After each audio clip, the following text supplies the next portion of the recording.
Otep à tous, bienvenue sur la chaîne des panafricanistes par essence, par conviction et par excellence. Celle des citoyens kémites par nécessité et obligation de combat. Nous sommes une chaîne qui n'est guidée que par nos ancêtres et rien que par les ancêtres qui appartiennent à l'égrégore du monde noir. Par conséquent, nous ne croyons en aucun Dieu venu de l'étranger. Toutefois, cette vidéo n'est aucunement destinée à inciter à la haine ou à la violence. Car nous menons un combat qui est d'abord et avant tout spirituel, intellectuel et démocratique. Ensuite, il est politique, géopolitique et géostratégique, contre l'impérialisme, le colonialisme, le néocolonialisme et l'endocoloniat, qui sont tous qualifiés de crimes contre l'humanité. Nous menons ce combat sur la base du principe fondamental que nous avons hérité de nos ancêtres kémites, qui est celui de la Mahat, c'est-à-dire solidarité, vérité et justice. Vous êtes donc en droit de connaître la vérité et nous avons l'obligation de vous dire la vérité, rien que la vérité, afin que justice soit rendue au continent africain. Et ça, c'est notre modeste contribution dans cette noble lutte en faveur de la souveraineté, la dignité, la solidarité et l'unité africaine. C'est exactement ça que nous appelons le panafricanisme.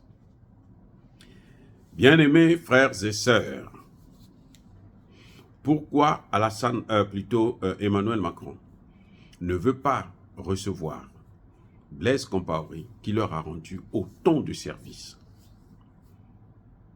pour déstabiliser toute la sous-région, la Côte d'Ivoire, le Mali et les autres pays encore.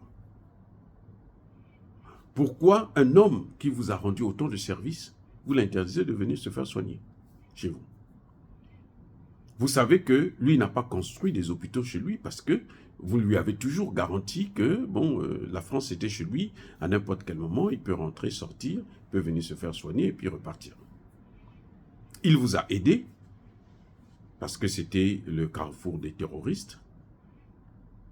Blaise Compaoré a hébergé beaucoup de terroristes. Les Yad à Galila, il a été là-bas. Il a vécu là-bas. Tous ces grands terroristes qui ont fait des massacres au Mali, au Burkina et au Niger sont passés par le Burkina Faso. Les terroristes libyens, le Burkina Faso. Donc quelqu'un qui vous a rendu autant de services pour maintenir votre domination, votre influence sur le continent, vous l'abandonnez comme ça? Comment expliquer ça? Est-ce que Blaise Compaoré a commis une faute grave que les Français ne pardonnent pas? N'arrivent pas à l'excuser, à le pardonner pour aller de l'avant? Non. La seule faute que je peux reconnaître de Blaise Compaoré, c'est de ne pas avoir construit des hôpitaux chez lui-même. On n'est jamais mieux servi que chez soi-même. Hein? Et ça, c'est une leçon que les autres chefs d'État africains devraient comprendre, y compris Alassane Dramane Ouattara, même s'il est marié à une Française. Parce que, en fait, ce qui fait que les Français ne le reçoivent pas, c'est les conséquences d'une telle hospitalité. Que penseraient les Burkinabés en voyant la France accueillir Blaise Compaoré encore? Ce sont eux qui ont permis, c'est Compaoré qui a permis à la France de reprendre le contrôle du Burkina Faso en assassinant Thomas Sankara. Blaise Compaoré de lui-même n'allait pas le faire. Il l'a fait parce que c'était pour l'intérêt de la France. C'était la France qui voulait de ça. C'était François Mitterrand qui avait souhaité, qui avait demandé à ce qu'il puisse assassiner son frère. Oui, donc quelqu'un comme ça, on ne peut pas lui interdire de rentrer en France quand même. Il est malade, il est très malade. Aujourd'hui, il est au Maroc. Alors que lui serait... le fait seulement d'être à Paris, ça devrait lui donner quelque chose. C'est-à-dire qu'apporter au moins 25% de guérison. Mais nos chefs d'État ont toujours pensé que la France leur appartenait. Non. Ce n'est pas parce que vous rendez des services à la France que la France devient chez vous. Non. Chez vous, là, c'est chez vous, là, dans nos pays, c'est en Afrique. Donc, si vous n'arrangez pas à l'Afrique, parce que vous savez que, en cas de, vous allez partir en France, eh bien, croyez-moi, ça peut mal tourner, comme ça tourne mal pour Blaise Compaoré aujourd'hui. Comme ça pourra tourner très mal pour Alassane Ouattara, pour les mêmes raisons. Parce que la France aujourd'hui est décriée en Afrique. Il y a ce qu'eux-mêmes ils appellent le sentiment anti-français, c'est une réalité. Les jeunes africains n'en veulent plus. De plus en plus, personne n'en veut. On préfère éviter les Français. Parce que les Français nous ont pris en esclavage, ils nous ont colonisés, ils ont néocolonisés. Et maintenant, ils veulent encore nous coloniser. Donc, tout le monde se méfie de la France, tout le monde évite la France. Et notamment la jeunesse. Donc, quand vous recevez, si la France reçoit Blaise Compaoré aujourd'hui, eh bien, cette jeunesse-là, qu'est-ce qu'elle va dire? Elle va s'enflammer encore. Demain, si Alassane Ouattara n'est plus, mais ce sera l'éponge qui a été pressée, qui n'a plus de jus. Sa place, c'est la poubelle de l'histoire. Et la France, si elle le reçoit, la France va avoir des problèmes.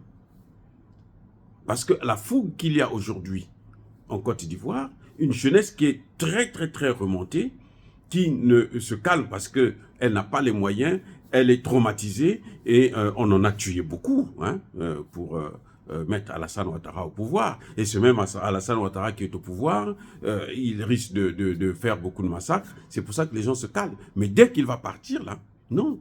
Et la France va partir avec lui.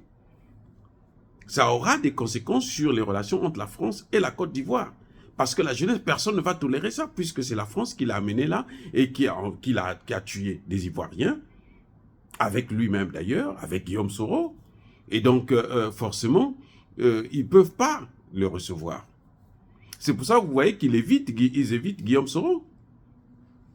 Guillaume Soro ne pouvait pas sortir de la France là, si à cause des poursuites. Non, on allait l'arrêter depuis la France. Ce sont les Français qui l'ont laissé sortir. Ce sont les Français qui lui ont demandé de partir. Que non, écoute, si tu restes ici, on va te foutre en prison. Donc, pars. C'est comme ça que Guillaume Soro quitte. Il ne veut pas parler, mais nous savons, ça ne peut que se passer comme ça. On lui dit non, pars, parce que si tu restes ici, on va te prendre, te mettre en prison. Donc, ceux qui sont bien avec lui disent non, vas-y déjà. Et puis il fuit.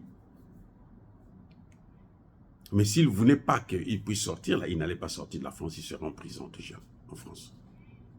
Donc les Français, ce n'est pas par amour ou par haine contre Blaise Compaoré, mais c'est parce qu'ils ne veulent pas aggraver leur position en Afrique. Voilà tout, c'est leurs intérêts. Leur position est menacée.